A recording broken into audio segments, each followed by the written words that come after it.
ప్రీతమ నాయకులకు మా ప్రయాణికానికి అందరికీ క్షేమం కలుగాక అని చెప్పి స్వామివారి కృపతో మీకు చెప్పే విషయం ఏమనగా, నేను ఒక 25-30 సంవత్సరం నుంచి కాంక్షించినట్టుగా స్వామివారి యొక్క సన్నిధానంలో ఉండి వారి ఆజ్ఞ మేరకు తదేక ధ్యానంతో ఏకభుక్తంతో ఈ విధంగా ఉండి, స్వామి ఏమిటి నీ సంకల్పం నాకు విన్నవించు అంటే, ఒకరోజు రాత్రి నాకు స్వామివారు లక్ష్మీనరసింహ స్వామివారు సాక్షాత్కరించి, నానా నేను ఈ గుట్ట పైన ఉన్నాను, దేవుతో పాటు ఇతరులు ఎవరినైనా తీసుకువచ్చి నాకు చూసుకో ఇక్కడికి గడపడుతుంది అని చెప్తే, ఇదంతా గుట్ట పాములు ఎట్లా భయంకరంగా ఉన్నది.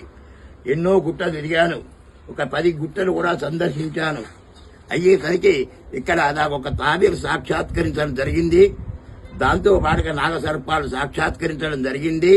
ఇక్కడ నా ప్రదేశం అని చెప్పి స్వామివారు ఎంచుకుంటే, నేను శ్రీ కూర్మాచర నరసింహస్వామి వారి యొక్క అవతారంతో స్వయంభువై ఇక్కడనే ప్రతిష్ఠింపబడతాను అని చెప్తే, వారి యొక్క కోరిక మేరకు నాకు ఏదైతే ఉందో ఆస్తి ఆ స్వామి ఇచ్చిందే, ఎకరం 10 గుంటలు అక్కడనే వాళ్ళకి ధారాదత్తం చేసి ఆ యొక్క ఉన్న డబ్బుతోని స్వామివారి దేవాలయం నిర్మాణం చేసి, నేను నాకు ఈ యొక్క భాగ్యం కలిగించినందుకు వారికి చేర్చుకోవాలని చెప్పని కాంక్షిస్తూ, దీనికి సహకరించిన మహానుభావులు ఎవరంటే, దేవన్నపేట వాస్తవ్యులు, మన భీమారం వాస్తవ్యులు, గోపాలపురం వాస్తవ్యులు, నాకు రాజకీయ నాయకులందరూ ఈ పార్టీ ఆ పార్టీ కాదు, దేవుడికి అన్ని పార్టీలు ఏకమే.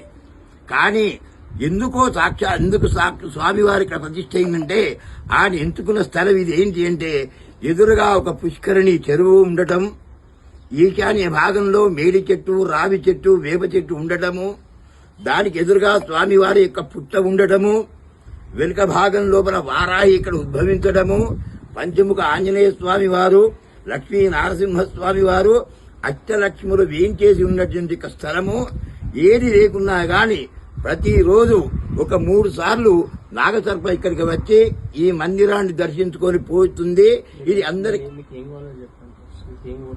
అయ్యా, ఇక్కడ మన స్వామివారు అందరికి క్షేమం కలిగించాలి, ఆరోగ్యంగా ఉంచాలి.